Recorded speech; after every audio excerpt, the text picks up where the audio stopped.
تاسو اکثر دا وایي جي چې یاره کال بدل شو او کال کې څه وکړو، کال کې به دا کومه، تیر کال کې مې دا کړو، دا به نه کومه. مختلف قسمه خبرې په سوشل میډیا باندې هم، د خپل فیسبوک اکاونټ نه هم، د خپل یوټیوب چینل نه هم، مطلب دا چې خپل پرسنل خپل شیان وي، خپل اکټیویټیز وي پرسنل، په هغې کې مختلف قسمه پوسټ یا مختلف قسمه ویډیوز تاسو وکړه او تاسو وایي چې دا به کومه، ما ته به نوي کال کې دا وشو، دا وشو، او په زوړ کال کې مې دا کول، دا به نه کومه. یو خبره کومه جي، ډېره د فکر خبره ده، دا ما پرون کوله خو بیا را سره ټایم کم او ما زه سبا به وکړمه. هغه خبره دا ده چې تاسو څومره مسلمانان دا وخت اورئ، که زنانه یې میاندې خویاندې، که نارینه یې مشران کشران یې، تاسو په دې نوي کال کې دې ته چېرته سوچ کړی دی چېره ما خو کال بدل شو، 2020 مې پرېښودو او په یو نوي کال کې ورداخل شوم. پر 2020 کې زما نه څومره منځونه دي قضا شوي دي، په دې کې ما څومره منځونه قضا کړي دي، په دې کې ما څومره منځونه په مصروفیاتو کې زمانه پاتې شوي دي، زما د کارون له وجې زمانه پاتې شوي دي. که هغه د کور کارونه دي زنانو خبره کوکمه چې ما نه دا څومره منځونه پاتې شوي دي، په دې کې هم چېرته فکر وکړو که نه. د نوي کال دپاره خو سوچ لرو، خو په دې نوي کال کې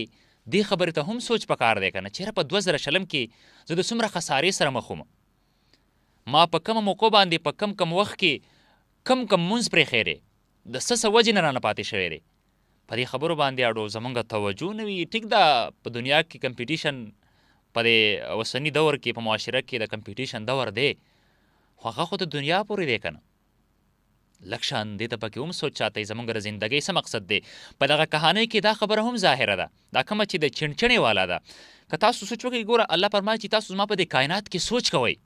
دا کم نظام چې چلیږي رب که نه، چې کم کائنات چلی، په دې کې تاسو سوچ کوئ، تاسو به آلریډي پوهیږئ، ستاسو دماغو ته مختلف قسمه خبرې راځي او تاسو به د ژوند په هغه مقصد باندې پوهیږئ، تاسو به د ژوند په مقصد کې چې کم څه تاسو له کول دي هغه باندې به تاسو پوهیږئ، هغه ته به تاسو عملي کار ته راځئ او عملي کار به تاسو کوئ.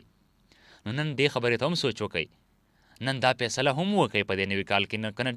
ای به که نن شپږمه ورځ د خیر دی، پر شپږمه ورځ باندې تاسو فیصله وکئ چېرې پر 2020 کې نورې خبرې به خیر دی، بیا که خو صرف د مونځ خبره کومه، په اسلامي سایډ باندې تلاوت او یا ذکر و اذکار او یا د چا سره ښه کول، هغه په خپل ځای باندې، خو صرف د مونځ خبره یو کوم. نن دا فیصله وکئ چېرې په دې نوي کال کې دا زه کومه چې زه خپل فارمیټ لږ چینج کومه، چې زما د یو کار له وجې به زما نه مازدیګر مونځ پاتې کېدو، زما د یو مصروفیاتو له وجې نه، زما د یو کار له وجې نه، زما نه به د سهار مونځ، زما نه به د خوب له وجې نه د سهار مونځ پاتې کېدو، زما نه به د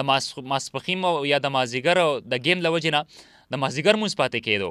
یا به نه د ماسخوتن مونځ د موبایل او یا د سټډي او یا د گیمز او یا د فلمز وغیره په موبایل باندې چې څه ګوري موویز وغیره، د هغې له وجې نه پاتې کېدو. دا چینجنګ ځان کې راولی، دې ته پکې هم سوچ وکړئ که نه. دا هم زمونږ جي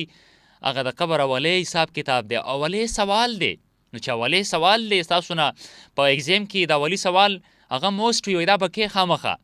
نو هغه تاسو څنګه کوئ؟ په هره طریقه کار باندې هغه شارټ کوېسچن کوئ، لنګ دپاره وروستو بیا سوچ کوئ. نو چې هغه شارټ ضروري دی، نو هغه شارټ بیا دلته ګورئ د آخرت دپاره مونځ ضروري دی. نو هغې دپاره جي نن ځان جوړ کړئ، ذهني ورته ځان تیار کړئ او په دې کال کې بدلون راولئ چې زما نه به د مازدیګر مونځ، د سهار مونځ، د ماسپښین مونځ تر ماښام او ماسخوتنه پورې د کمې وجې نه، د کم کار، د کم خبرې له وجې نه مونځ پاتې کېدو، نو هغه خبره لږ شان هغه خپل فارمیټ چینج کړئ او لاړ شئ جي هغه خپل شیډیول راواخلئ او هغه خپل شیډیول ورته ترتیب کړئ چېرې دا د مونځ ټایم به په دې کال کې زه خاص کوم او پته نه لګي زما د زندګۍ چې دا 2021 ټول کال کې به زه یم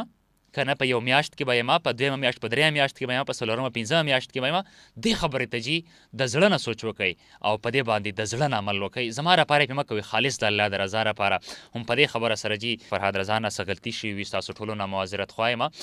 او فرهاد رضا ته هم په دې ځای باندې ورکئ اجازت تاسو چې چېرته اوسئ، ښاد آباد خوشحاله بریالي اوسئ، ګل اوسئ، سپرلي اوسئ، ژوندي اوسئ. د لوی الله په لوی امان